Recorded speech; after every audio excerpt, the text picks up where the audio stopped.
Nós falamos muito aqui sobre as mamães, sobre as mulheres se cuidarem. Hoje a gente vai ter uma abordagem um pouco diferente. Nós vamos falar sobre os homens, sobre os pais, sobre essa visão que tanto as mulheres têm que ter sobre os seus maridos, para com eles, e eles também. Os homens precisam querer se cuidar, estar bem. E quem vai nos ajudar a entender um pouco mais sobre esse assunto, a trazer dicas de beleza para os homens, é a nossa dermatologista, a doutora Solange. Muito obrigada por estar aqui conosco. Eu que agradeço o convite mais uma vez. E sim, né, temos que lembrar dos homens. Falamos tanto, é tudo voltado para a mulher na sua gestação, para ela e depois para o bebê. Nasce o bebê, esquecemos a mulher, lembramos somente do bebê. E aí o homem nunca foi lembrado dessa história. E o homem continuou esquecido. Então sim, a gente vê assim, o que acontece? Eles têm uma carga emocional muito pesada, eles são responsáveis, é uma responsabilidade que vai além, a gente fica falando muito do que vem com a mulher, esquecemos dos homens nesse aspecto. E isso, muitas vezes, digamos, essa responsabilidade pode trazer um pouquinho mais de estresse para nós. Vem o nosso envelhecimento, vem a nossa privação de sono e vem como nós, quando nos tornamos mães, que um dia nos olhamos no espelho e dizemos assim, quem sou eu? Eu envelheci quanto tempo agora entre gravidez, puerpério, dando de mamar, sem voltar ao trabalho, sem lembrar de mim, mas eles também. E o que eu acho legal é da gente lembrar dos homens é que temos coisas básicas, às vezes, para fazer com eles. Que pode ser desde uma rotina de skincare, para os que não estavam fazendo nada, bem simples. Vamos dar um sabonete legal para eles usarem, um protetor adequado, porque eles têm razão em reclamar se ficar com a barba branca. Coitados, né? Passa o protetor que é para dar uma proteção a mais, fica com aquela barba branca marcada. Então, sim, dá um protetor especial para eles. E para os que já tiverem um passinho além, deixamos um produto para usar à noite. Então a gente já consegue botar uma rotina. E para eles também, que daí eles falam assim, meu Deus, todo mundo está tendo filho mais tarde. Aí eu vou virar um pai e vô? Não, nós não vamos deixar vocês virarem um pai e vô. Vamos fazer botox, vamos fazer preenchimento, vamos fazer bioestimulador, vamos fazer o que for para deixar estes homens com cara somente de pai. Nada de pai e vô, como eles também falam. E é algo que nós temos que lembrar, porque falamos muito mulheres, mulheres, mulheres, o que nós podemos fazer? E eles também podem fazer o mesmo tratamento que a gente. É verdade? E assim, a gente vê homens que não usam um protetor solar. E, por outro lado, a gente vê homens que já estão buscando realmente os procedimentos. Eu acho que a gente precisa difundir essa ideia de que o homem pode e deve se cuidar. Ele não precisa ter cara de vô se ele é só pai, ou às vezes nem é pai ainda. Então, como é importante a gente tirar esses preconceitos envolvendo o homem se cuidar. Por que a mulher a vida inteira se cuida, a vida inteira busca ajuda profissional e o homem não? Por que o homem tem que estar todo, com o rosto todo marcado, cheio de ruga? Quando começa a marcar as primeiras marcas de expressão, é assim, só que com o passar do tempo vai ficar profundo, vai ficar feio. Então, assim, a gente pode tratar e prevenir isso no homem também. Os homens chegam no consultório e dizem assim, mas eu não quero aquela cara de boneca. Aí eu digo assim, não, mas ninguém mais quer. Todos nós queremos ter expressão, todos nós queremos que o botox seja para ir suavizando. Aí eles dizem assim para mim, não, mas então bota pouco. Tá bom, vamos fazer menos, vamos ter um pouquinho de movimento. Quando voltar, você me avisa. Se você quer que eu paralise mais ou você já está contente assim. Mesmo que os que concordaram, na próxima aplicação eles dizem, pode aplicar um pouquinho mais, pode deixar mais paralisado. Porque depois é isso, eles veem que ficam aquele ar mais rejuvenescido, aquele ar descansado, não tem aquela aparência de peso, de tristeza que vai ficando, ou aquela cara de brabo. Então, ninguém deseja ter esse tipo de lembrança quando você olha para ela. Ou a primeira lembrança quando você fala, é o pai do nenenzinho e tal. Ele tem aquela cara de brabo. Ninguém quer isso. Todos nós queremos, não, sim, eles estão super bem, o casal, a mamãe com o neném, a família toda. É a lembrança que nós queremos daquela família. Então, sim, eles podem começar com esses cuidados. Tem alguns que pedem para mim, assim, algo que possam fazer quando eles têm medo do preenchimento. Eu sempre digo, vamos então fazer um bioestimulador, porque ele vai começar a agir, então vai começar a dar uma melhorada na flacidez facial, sem modificar a tua arquitetura facial. E assim, por mais que vá tirando aquele ar de rosto caído, não é hoje eu fiz o procedimento, amanhã eu vou no trabalho, eu vou no futebol com os amigos, eles vão ver. Os que já estão mais se tratando, estão buscando, não tem problema. Se os amigos comentarem, eles não se incomodam. Não tem problema, vou comentar e vou dar dicas. Mas os que não estavam ainda se cuidando, eles às vezes não estão preparados para alguém perguntar desse jeito. Aí o bioestimulador vem bem. Vai começar a fazer o efeito, vai passando as semanas, ele vai ter o resultado como ele gostaria, mas não é nada que as pessoas vão te olhar no outro dia e vão dizer, você fez alguma coisa, o que você fez? Porque daí homem vai até te deixar louco, vai ficar perturbando teu colega. E sim, daí eles ficam com uma aparência mais jovem, tira aquele estigma de pai e vô, porque tá todo mundo tendo filho aos 35, 40 anos. Para muita gente, às vezes, parece que assim, eu estou sendo vô e não pai. Não é isso. Se a gente fala que a mulher não é mais mãe e vó nessa idade, por que os homens têm que ter uma aparência de vô também? Então, ninguém. Todos nós queremos estar belos e plenos, independente da nossa idade. E o sexo, né? Pode ser homem, pode ser mulher. E a gente fala muito sobre as mulheres se cuidar e é legal, e quando uma mulher não se cuida, a gente já, as pessoas já criticam, nossa, mas ela tá jogada, ela não tá se cuidando, ela envelheceu muito. E esse olhar, o homem que tá lá com o rosto daquele jeito, a mulher linda, assim, a gente precisa olhar para esses homens também, a gente precisa ver que, poxa, eles também podem se olhar no espelho e gostar. Às vezes, o homem tem um lábio bem fininho, tem diferença assim no maxilar, ou sabe? E qual o problema de de melhorar? E uma das coisas que a gente também tem que difundir é que, por exemplo, preenchimento labial, preenchimento de mandíbula ou de mento não é igual para homem e para mulher. A gente tem algumas parametrizações que são diferentes. Ou seja, o jeito que eu injeto para a mulher não é o mesmo jeito que eu vou injetar para um homem. Porque nós não temos os rostos parecidos. Então, não, você não vai ficar mais feminino porque fez um preenchimento, não, você não ficará com um rosto diferente. Nós vamos realçar os seus pontos e que nem fazemos para nós mulheres. Algumas coisas que a gente gostaria de melhorar, nós vamos melhorar em você, mantendo a sua arquitetura facial mais masculina. Sensacional, adorei as dicas. Obrigada. Eu espero que os papais que estão nos acompanhando, as mamães que estão nos acompanhando, difundam com os homens essas informações e vamos cuidar dos homens também. Os homens precisam se olhar no espelho, estar satisfeitos com o que eles estão vendo. E se cuidar não tem nada a ver com masculinidade. A gente quer ver o homem bonito, sim, assim como a gente gosta de ver a mulher bonita, a gente também quer ver o homem bonito. Então, vamos compartilhar as informações com os homens para que eles se cuidem também, para que a gente diminua essa cara de cansaço, olheiras, e acho que a gente vai ter uma sociedade mais feliz, mais bonita. Pelo menos quando a gente pensa em estética, a gente tem sim muito o que fazer e vale muito a pena o investimento, né, Sol? Com certeza. Obrigada e até a próxima. Até a próxima.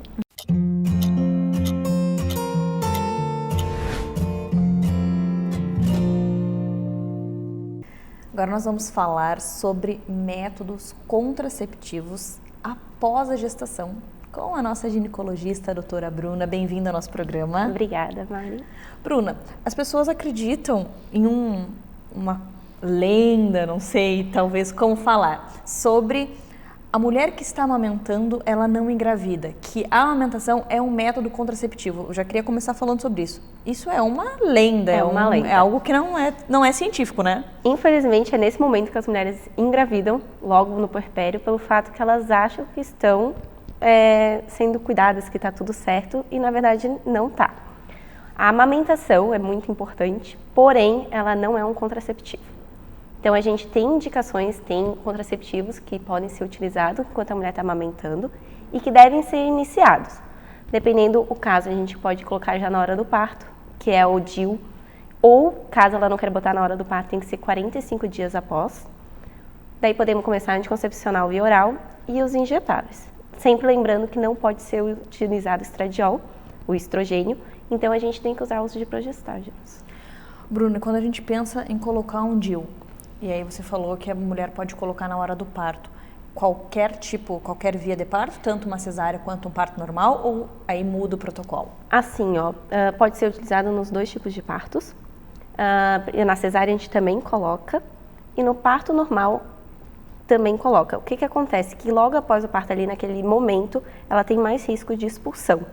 Isso acontece por causa do corpo da mulher, que ela está com o útero muito aumentado, ele vai diminuir de tamanho e tem um risco maior de expulsar esse DIU. Então, a gente também fala que 45 dias após, esse risco diminui. Entendi. Então, por isso que é ou ali na hora, ou se não 45 dias após o parto. Entendi. E quando a gente pensa ali nas pílulas? Então, as pílulas, a gente começa normalmente 30 dias após o parto. Na consulta de revisão dela, que ela vai lá falar com o seu ginecologista, com o seu obstetra, a gente daí inicia. Tem várias, né? Como eu disse, tem vários tipos, só que todas têm que ser somente com progesterona. Pensando na amamentação. Na amamentação. Porque já se falou, até perguntas ali no Minuto Mamãe Bebê sobre a produção de leite. Existe uma pílula que ajuda a aumentar a produção de leite? E aí eu te pergunto, existe ou não tem relação? A pílula em si não tem relação, tá? A única coisa é que a gente não pode usar o estrogênio porque ele passa pelo leite, né, materno e iria para o neném. Então, por isso que a gente não pode usar as pílulas combinadas. Mas não que ela aumente a produção de leite. Entendi. E aí, outras opções de métodos contraceptivos, outras possibilidades, outros cenários, o que a gente tem além do DIU e das pílulas? Das pílulas, a gente tem também a injeção, mas a maior parte das mulheres acaba que fica meio assim, porque retém mais líquido, que elas já estão no puerpério. Então, cada método também tem que ser avaliado com cada mulher. O que ela quer com esse método, além da contracepção, o que ela espera desse método. Porque é uma avaliação individual. Porque às vezes a mulher tem muito fluxo, Sim. E aí então essa conversa com o ginecologista e compreender qual o papel de cada método, o que ele vai fazer no corpo, como que ele vai agir, se para essa pessoa é legal, às vezes eu tenho muita acne. Então, ter essa conversa, tirar todas as dúvidas com o profissional vai fazer toda a diferença na hora da escolha. Sim, é importante ela contar o que ela espera, como que é o ciclo dela, o que ela está fazendo diferente, o que ela quer, se ela vai voltar a fazer exercício, se ela quer ganhar massa, se ela quer perder peso. Tudo interfere no método. Por causa disso que é importante a gente sempre conversar com cada paciente e juntos determinar qual é o melhor método.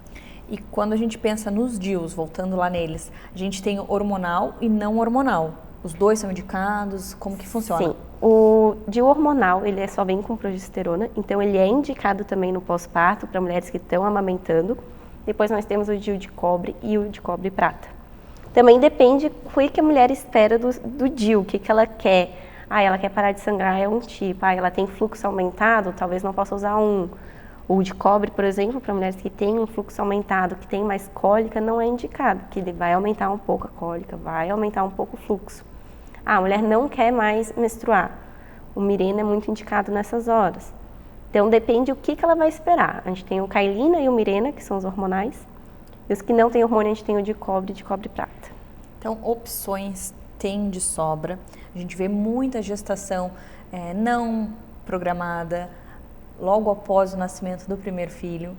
E, das vezes, um susto, muda toda Sim. a relação lá com a família. E não é o que a gente quer. Então, a gente tem excelentes formas de evitar uma gestação. E também, quando quiser se programar para ter uma gestação, busca o profissional, muda aí a rotina para receber um novo membro na família, né? Isso, com certeza. É sempre bom ter essa conversa para tu organizar, saber quando tu quer, para não ser essa surpresa, às vezes agradável e outras vezes não tanto. É verdade. Até pelo fato que, como a mulher tem um tempo para se recuperar na pós-gestação, é importante ela respeitar esse tempo e não engravidar neste tempo. Até por causa que ela teve uma gestação, a gente não sabe o que ela teve durante a gestação, se ela teve algum risco, se ela teve algum problema. Tudo isso tem que ser avaliado para ela poder planejar uma nova gestação. Tem um período que seja o período desejável, assim, para que uma mulher tenha de diferença de uma gestação para outra? Tem um tempo que se espera? A gente pede pelo menos 6 meses. mas depende de cada mulher. Tem vezes que a gente pede até 3 anos. Então depende de cada mulher, o que ela teve, como que foi a gestação dela, pra gente determinar um tempo melhor. Entendi. Obrigada. Obrigada por trazer também. essas informações para nós, por falar um pouquinho sobre os métodos contraceptivos, por lembrar que a amamentação não é um método contraceptivo. Não, com certeza não. Que amamentar é super importante, mas que não tem nada a ver com um método contraceptivo. Se você está amamentando, não quer dizer que você não pode ficar grávida, muito pelo contrário, tanto que existe amamentação em tandem, amamentação, então assim... Vale lembrar que tem mulheres que estão amamentando e engravidam, tem outro neném e ainda estão amamentando às vezes. Isso prova que não é um contraceptivo. É verdade. Então assim, vamos nos cuidar, vamos ver o que realmente a gente deseja, fazer um planejamento e ter um ginecologista para chamar de seu, se você mora aqui em Florianópolis. A doutora Bruna, com certeza, vai ser uma médica que vai cuidar de você com muito carinho. E a grande Florianópolis, Palhoça, Biguaçu, tenho certeza que você vai gostar muito do trabalho dela. E até a próxima. Muito obrigada.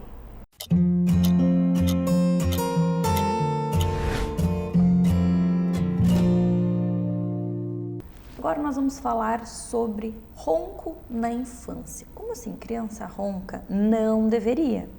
Mas se a sua criança está roncando, a gente precisa entender qual é a causa e tratar. Então, nosso assunto de hoje é o ronco na infância com a nossa otorrinolaringologista, a doutora Marcela. Bem-vinda novamente. Olá, tudo bom, pessoal? Doutora, então assim, criança ronca também, não é só o papai que faz aquela barulheira lá, não, as crianças também roncam. Também. E podem ser um tratorzinho, viu? Tem crianças que às vezes os pais gravam e é alto de parecer de adulto, assim, tá? E é bem importante deixar claro que não é normal. A criança deve ser avaliada e de preferência pelo otorrino, nesse caso. E assim, o que é o ronco? Que barulho é esse? O que acontece? O mecanismo deveria ser de uma forma e é de outra? Explica para mim, por favor. O ronco, ele é uma vibração na garganta, tá? E na criança ocorre porque a criança não está conseguindo, por algum motivo, passar o ar pelo nariz e ele passar então pela garganta e chegar nos pulmões, tá bom? Isso acontece porque a criança, por algum motivo, ela tem a necessidade de puxar o ar por algum lugar. E se o nariz está entupido, tem alguma obstrução ali da parte do nariz, ela precisa puxar pela boca, tá? E em algumas crianças, na verdade, qual as principais causas de ronco na infância, tá? Amígdalas enormes, que as amígdalas é lá no fundo da nossa garganta, tem 2 bolinhas lá, né? As adenoides, que fica lá no fundo do nariz, a gente não consegue ver no nosso exame físico. Normalmente a gente faz um raio-x de lado da criança, ou quando é uma criança maior, a gente passa um videozinho pelo nariz para ver o tamanho da adenoide lá no fundo, tá? Ou rinite. Às vezes um nariz bem congestionado, bem trancado, pode fazer roncar também. E uma outra coisa que não tem a ver com obstrução das vias aéreas superiores e que está cada vez mais comum é sobrepeso e obesidade na infância. Isso também faz roncar e muito, tá? Então, todas essas coisas que geram obstrução das vias aéreas superiores faz com que a criança necessite puxar pela garganta o ar para poder respirar durante a noite e isso causa a vibração, os roncos. Agora, o ronco, ele pode se traduzir em uma coisa mais séria, que a gente chama de apneia do sono, né? Então, quando várias mães falam, parece que ele para de respirar e às vezes eu tenho que sacudir a criança para ela acordar, ou parece que a criança está se engasgando no meio da noite, isso pode se traduzir como apneia do sono. A apneia do sono, né, então, elas seriam pausas respiratórias, é como se não entrasse oxigênio nenhum ali na criança e ela acaba acordando às vezes, né? Ou acaba tendo micro despertares, não chega a abrir o olho ou ter um acordar consciente, mas tem micro despertares durante a noite inteira quando tem essas crises de apneia. É uma situação bem séria, na verdade. E o que a gente pode fazer para que isso não se repita, para solucionar, para melhorar a situação dessas crianças? Sim, o otorrino nesse momento é fundamental porque a gente sempre tenta algum tratamento clínico, às vezes um spray nasal para melhorar a rinite, o spray nasal também pode atingir a adenoide, diminuir o tamanho dela. O que a gente não consegue mudar é o tamanho das amígdalas. Às vezes as amígdalas são muito, muito grandes. A gente faz tratamento independente, né? Porque às vezes melhorando outras obstruções a criança acaba melhorando. Mas tem criança que a gente, otorrino, já sabe, a gente olha aquela amígdala grande e às vezes vai precisar de cirurgia mesmo, tá? Para melhorar os roncos, tá bom? Os roncos, quando a gente inicia o tratamento, tá? Ele tem que zerar ou ter uma melhora muito importante, a gente acompanha para ver se ele zera totalmente, tá? E às vezes, ai não, olha, parou de roncar, mas ainda dorme de boca aberta, ou ainda tem um sono muito agitado, a criança acorda e se debate toda durante a noite. Ou outros sintomas indiretos, é uma criança muito agitada durante o dia demais, pode ser porque está tendo apneias do sono também. E um baixo desempenho escolar, às vezes, pode ser decorrente disso, de um sono mal dormido, tá? E aí, quando a gente vê que tem sinais que podem estar envolvidos com aquelas obstruções das vias aéreas superiores, a gente indica a cirurgia. Então, assim, quando a gente pensa em ronco, é algo que está obstruindo e porque a criança está dormindo de boca aberta. Se ela estiver dormindo com a boquinha fechada, não vai roncar. Sim, tem relatos assim de mães que falam, não, mas ela ronca de boca fechada. É mais difícil, tá? Existe, mas é mais difícil. Normalmente, o que a criança tem que ser? Qual é o sono ideal da criança? É um sono tranquilo, que ela não fique se debatendo a noite inteira. É um sono que fique de boquinha fechada e respirando pelo nariz. Esse é o ideal.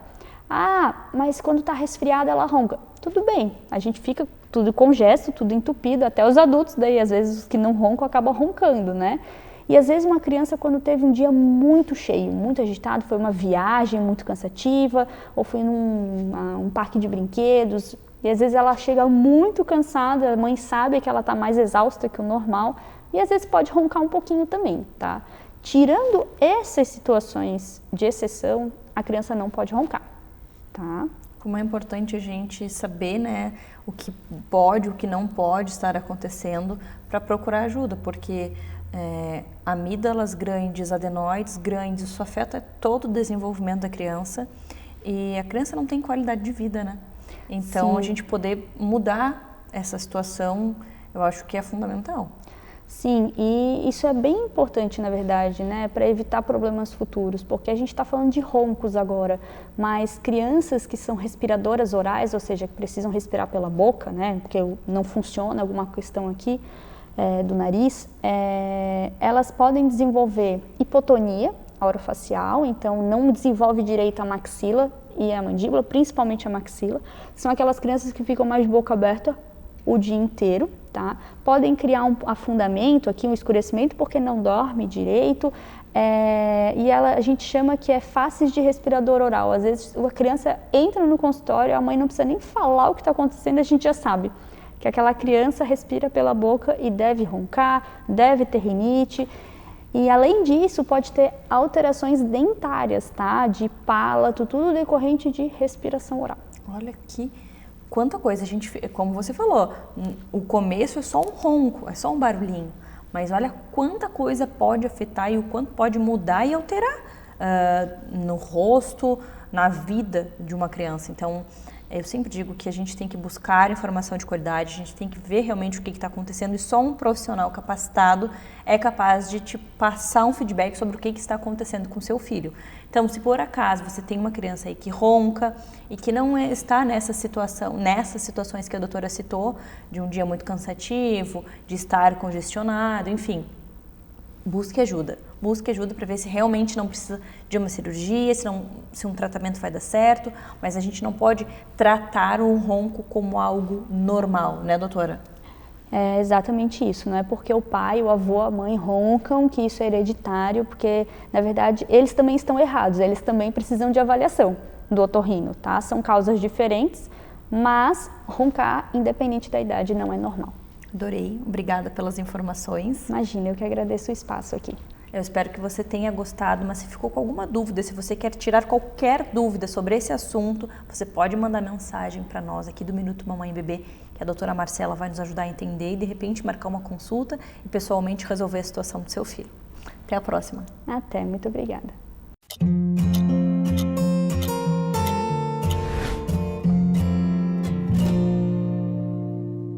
Vamos falar sobre ciclo menstrual e tirar todas as suas dúvidas com a Dani, a nossa ginecologista. Bem-vinda ao nosso programa. Obrigada. Dani, conta para nós o que nós precisamos saber sobre ciclo menstrual. Sabemos que muitas mulheres não conhecem o seu ciclo menstrual, então hoje você vai nos ajudar a entender tudo sobre ciclo menstrual. Então, uma coisa é bem básica, tá? Parece absurdo, assim, tá? Mas a grande maioria das mulheres não tem o hábito de anotar quando que menstrua. Então, isso é super comum, né? De 10 mulheres que eu atendo no dia, vamos supor, mais da metade, quando eu pergunto, você sabe quando veio a tua última menstruação? A resposta é não. E tá tudo bem, a gente não precisa saber de cor, né? Eu não sei a minha de cor, eu vou lá olhar na minha anotação. Mas a gente tem que anotar, né? Uma alteração de ciclo menstrual pode dar muitas informações sobre a nossa saúde ou nossa alteração de saúde. Então, é bem básico, né? Quando que a gente anota? Primeiro dia da menstruação, a gente vai lá no aplicativo, no celular, ou no papelzinho, ou no calendário, a gente faz um X, faz um círculo, mas saber quando que veio a nossa menstruação. Então, começar anotando pelo primeiro dia da nossa menstruação. Tem uma outra coisa que a maior parte das mulheres tem muita dúvida também. Acha que a menstruação é irregular, mas por que acha que a menstruação é irregular? Primeiro, porque não tem o hábito de anotar, então ela não se percebe, e segundo, porque muitas de nós recebemos uma informação não muito adequada. Então, a maior parte de nós aprendeu que a gente tem que menstruar uma vez por mês. E isso, na verdade, não é verdade. A gente tem que ter ciclo menstrual de 21 a 35 dias. Como que a gente faz essa conta? Então, a gente conta do primeiro dia de uma menstruação até o primeiro dia da próxima menstruação. Isso tem que dar um ciclo entre 21 a 35 dias. Não 30 dias, como geralmente a gente aprende, e não uma vez por mês. Porque, por exemplo, se eu menstruei no dia 2 de janeiro, eu posso menstruar de novo no dia 23 de janeiro e isso vai ser um ciclo normal, por exemplo. Então, tem gente que fala assim pra mim, Dani, eu tô menstruando 2 vezes no mês, tem alguma coisa errada comigo? Não necessariamente, tá? E aí chega às vezes no consultório ou me manda informação falando, Dani, minha menstruação tá tudo bagunçada. Geralmente é porque não anota e geralmente é porque não faz essa conta. E outra coisa também que é comum é exatamente isso. Eu posso fazer um ciclo de 22 dias, no outro mês eu posso fazer 25 dias, no outro 30, no outro 28, no outro 27. E isso tá tudo normal, desde que eu esteja dentro desse padrão de 21 a 35 dias. Olha só que interessante, como é importante às vezes a gente, ela anotou no papelzinho, mas faz toda a diferença, né, Dani? Faz toda a diferença. Porque não tem como a gente lembrar de tudo, que dia foi que eu menstruei, e aí qualquer alteração a gente não tá vendo, porque como a gente sabe que pode ser tanto de 20, 21 dias a 35 dias, tá tudo certo, e às vezes não tá tudo certo, às vezes tá e a mulher tá achando que não tá, mas às vezes pode acontecer o contrário, de ter alguma coisa errada ali e ela não, mas foi nesses dias, mas na verdade não fez a conta certinho, não sabe se tá tudo certo. Sim, o ciclo menstrual, ele é uma ótima ferramenta pra gente se conhecer, porque qualquer coisa que vai acontecer no mês, o nosso corpo ele vai sinalizar geralmente com a menstruação. Por quê? Porque é o que mais de potencial nós temos no nosso corpo, porque a gente nasceu mulher, então a gente tem que aproveitar disso. Mesmo para as mulheres que usam hormônio, uma pílula anticoncepcional, por exemplo, ela geralmente vai ter um padrão menstrual, então geralmente vai ser na pausa da pílula, tá? Mas isso não é sempre obrigatório. Como ela está usando um hormônio, ela pode ter outras características, ela pode ficar sem menstruar, ela pode antecipar, ela pode atrasar. Isso é comum até que aconteça quando a gente usa algum hormônio. Agora, se ela está muito mudando o padrão, ela tem que ser avaliada. Olha só, e o que mais a gente precisa saber sobre ciclo menstrual? O que mais ele pode dizer sobre nós? Bom, principalmente quando a gente faz ciclos, né? Quando a gente não usa nada de hormônio, cada semana a gente vai se manifestar de uma forma até ter a nossa menstruação. Então é bem importante a gente olhar o nosso humor, a própria secreção, que a gente já falou sobre isso também. Então a gente vai observando e vai vendo esses sinais. Toda vez que a cada mês muda um padrão, muda um sintoma meu, opa, vamos observar, vamos ver o que pode estar acontecendo. Se fala muito de TPM, né? Que é uma semana antes, geralmente uma semana antes da gente menstruar, se fala muito de TPM, até esse termo chamado tensão pré-menstrual, eu não concordo muito com ele, porque traz sempre uma informação de que a mulher fica sempre nervosa e não sei o que antes da menstruação, e não é necessariamente isso, tá? Tem mulheres que ficam mais produtivas nessa fase, tem mulheres que ficam mais introspectivas, então nesse momento elas estão olhando mais para elas, se observando mais, tem Tem mulheres sim que ficam um pouco mais eufóricas. Então, a gente tem que aproveitar dessa ferramenta que a gente tem. E lembrando que a gente passa por processos de amadurecimento da idade, da nossa vida e fases da vida. E isso também influencia para a alteração do nosso ciclo menstrual. Então, se a gente está sempre observando isso tudo, pode ser um monte de observação para a gente ver como é que a gente está. Está tudo bem com a minha saúde? Não está bem com a minha saúde? O que eu ainda posso fazer para melhorar a minha saúde? Então, é legal a gente saber que durante esse mês, cada semana, cada fase vai dizer algo sobre nós. Com certeza. Com certeza. Cada semana eu tenho um pico de um hormônio, que esse hormônio vai ser responsável lá por eu menstruar depois. Então, se eu estou atenta a isso, como que o meu corpo, como que eu me expresso quando tal hormônio está no pico? Então, não necessariamente eu tenho que decorar qual é o hormônio que está no pico, mas eu posso observar e falar, nossa, é verdade. Depois que passa a minha menstruação, eu me sinto assim, eu fico assim. No meu período ovulatório, eu consigo produzir mais ou não, eu não consigo produzir tanto. Como é que eu fico no meu período pré-menstrual? Eu sou uma mulher mais produtiva, tenho dor de cabeça, tenho outro sintoma, e aí a gente consegue atuar em cima disso, inclusive. Montar um cronograma de ação para nossa vida em cima dos hormônios que estão ali dentro do nosso corpo, então a gente consegue, não precisa forçar a barra, nossa, eu estou estressada hoje, mas eu tenho que criar alguma coisa. Então assim, a gente sabe em que semana a gente faz melhor determinada atividade. Exato, e claro, a gente não tem o controle sobre nada nessa vida, né? Agora, se eu sei que eu funciono dessa forma, eu posso tentar administrar a minha vida de acordo com isso e eu vou vendo o que vai sair dali, né?